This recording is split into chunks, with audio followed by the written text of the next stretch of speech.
शेळीपालनातील महत्त्वाची चूक सांगणार आहे मी तुम्हाला. व्हिडिओ अत्यंत महत्त्वाचा आहे, तुम्ही नीट लक्ष देऊ नका. कारण एक अशी चूक आपल्या रेबल स्टार फार्मवरती घडलेली आहे. आता सध्या इथे लाईव्हमध्ये मी तुम्हाला व्हिडिओमध्ये दाखवतो, फक्त व्हिडिओ स्किप करू नका. आणि मुळात महत्त्वाचं, मी तुम्हाला एक यूट्यूबवरती आपल्या चॅनलवरती एक व्हिडिओ टाकला होता की पहिला पाट केव्हा लागवड करावी. मग तो व्हिडिओ बघा, हा व्हिडिओ बंद करा, तो व्हिडिओ अगोदर बघा, नंतर हा व्हिडिओ बघा. तर बघा, ज्या वेळेस 1, 2 आणि 3 शेळ्या लागवड करण्यासाठी आपण होंडा बोकड आणला होता. तुम्हाला तर माहिती आहे, शॉर्ट्समध्ये जाऊन आपला होंडा बोकड तुम्हाला दिसून जाईल आपल्या चॅनलमध्ये. होंडा बोकड लागवड केला, त्यावेळेस काय झालं, ही पाठ होती, ही जी पाठ होती त्या व्हिडिओ दाखवलेली, ही पाठ होती 3.5-4 महिन्याची, 4 महिन्याच्या जवळपास. मग झालं काय, तो बोकड हिला पण क्रॉस झाला होता, हिला पण लागवड केला होतं. मला काय वाटलं, ज्यावेळेस हिला लागवड केलं त्यावेळेस एवढं लहान पिल्लू आहे 3.5-4 महिन्यांचं, कुठं गाभ जाणार ते ना वाटलं मला. बरं, तरी आता मला पण माहिती होतं 3-4 महिन्याची 5 महिन्याची पाटर गाभा जातात आपल्या खांडामध्ये. फिरस्तीमध्ये तर हमखास गाभा जातात, आपल्याला कळत सुद्धा नाही ती शेळी गाभण आहे म्हणून, पाट गाभण आहे म्हणून. मग बघा झालं काय, मी काय केलं, बायचान्स एखाद्या वेळेस काही सांगता येत नाही, जर पाठ गाभ राहू शकते, कारण की चांगली सांभाळले, हातावर घेतलेले जनावर. आता हातावर घेतलेलं म्हणजे हातावर धरून उचललेलं का, हातावर घेणं म्हणजे चांगलं संगोपन केलेलं आहे, तिला प्रेमानं व्यवस्थित एकदम जीव लावून संगोपन म्हणतो ना आपण. मग त्याला काय केलं मी, हे बघा, अल्बेंडाझोल कंटेन असलेलं अल्बोमार बघू शकता तुम्ही, जे की गाभणला चालत नाही, ते त्याला 2 वेळेस पाजलं. पण झालं काय, मी पाजते वेळेस 5-6 दिवसाचं अंतर ठेवून पाजलं होतं.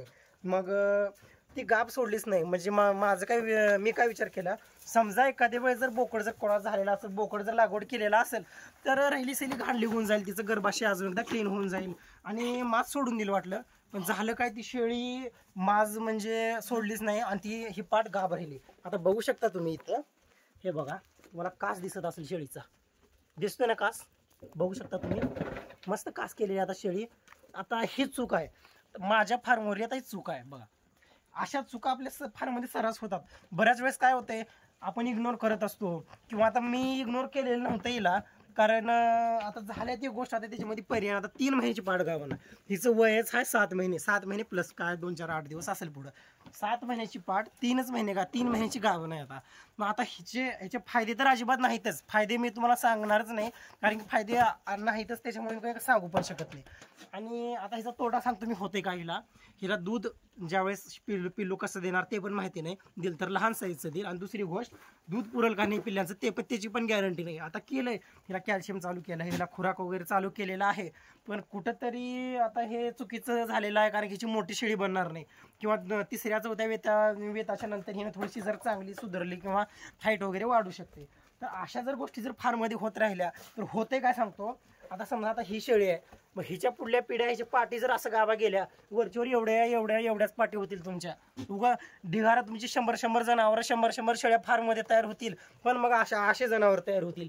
मग याला काय अर्थ आहे का, काहीच फायदा नाही. ही जर प्युअर उस्मानाबादी जरी असली तर काहीच फायदा होणार नाही. ह्याच्यापेक्षा तर आणि दुसऱ्या शेळ्या चांगल्या आहेत सांगायचं. आता तुम्ही म्हणसाल की तुम्ही एवढं भारी नियोजन करता, मग तुमच्या फार्मवरती गोष्ट कसं घडलं. हे बघा, मी पण माणूसच आहे, मी प्रत्येक व्हिडिओमध्ये सांगत असतो, मी तितका काय असं म्हणजे परिपूर्ण नाहीच आहे मी. त्याच्यामुळे माझ्या पण फार्मवरली पिल्ले मरतात, माझ्या पण फार्मवरती रोगराई येते.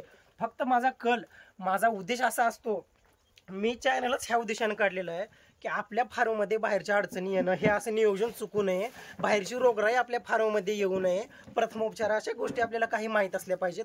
ह्या गोष्टी तुम्हाला पण माहीत होवं, ह्या गोष्टीकडे मी जास्त लक्ष देत असतो. कारण बघा, हे आता इथं पर्यायच नाही उरला मला, कारण आता हे 3 महिन्याची गाभाने पर्याय नाही इथं. आता पिल्लू वगैरे आहे मधीच्या पोटामध्ये. आता हिनं वेळ बघा, म्हणजे मे महिन्यामध्ये, मे 25 ते 30 मेला हिनं देईल आता पर्याय नाही. ही पाठ गाभा राहिलेली आहे, तुम्ही बघू शकता. कारण ह्या गोष्टी फारमध्ये होऊ देऊ नका. आणि सर्रास बंदिस्त शेळीपालनामध्ये हे असे प्रॉब्लेम स्वतः म्हणजे तितकं जास्त होत नाहीत, पण थोडंसं आपण निष्काळजी केली की असं होते. बघा काय झालं होतं, मी जर ह्याला जर व्यवस्थित जर पुन्हा एक जबार असो, किंवा इनोलॉन असो, किंवा दुसरं काहीतरी केलं असतं, किंवा सकाळ संध्याकाळ जर 2 वेळेस जर अल्बोमार पाजलं असतं, तर ही पाठ गाभ राहिली नसती. पण झालंय, आता ते चुकून होत असतात गोष्टी फार्मवरती.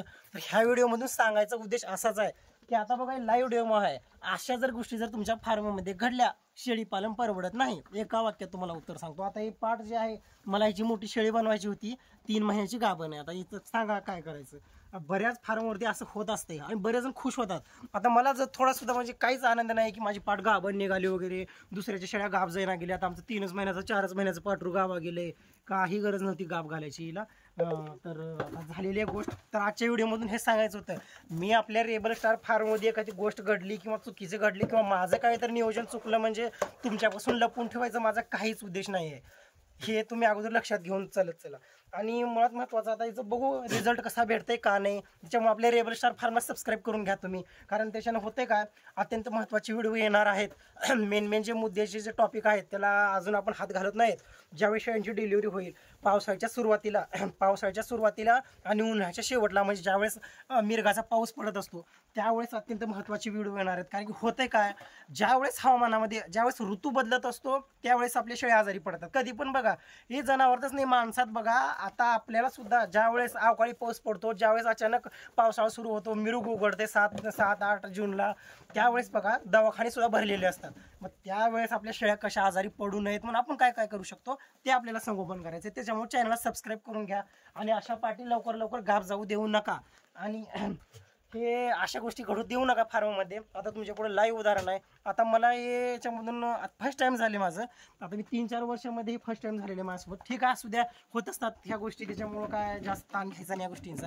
तर भेटू पुढच्या व्हिडिओमध्ये. तोपर्यंत जय हिंद, जय महाराष्ट्र.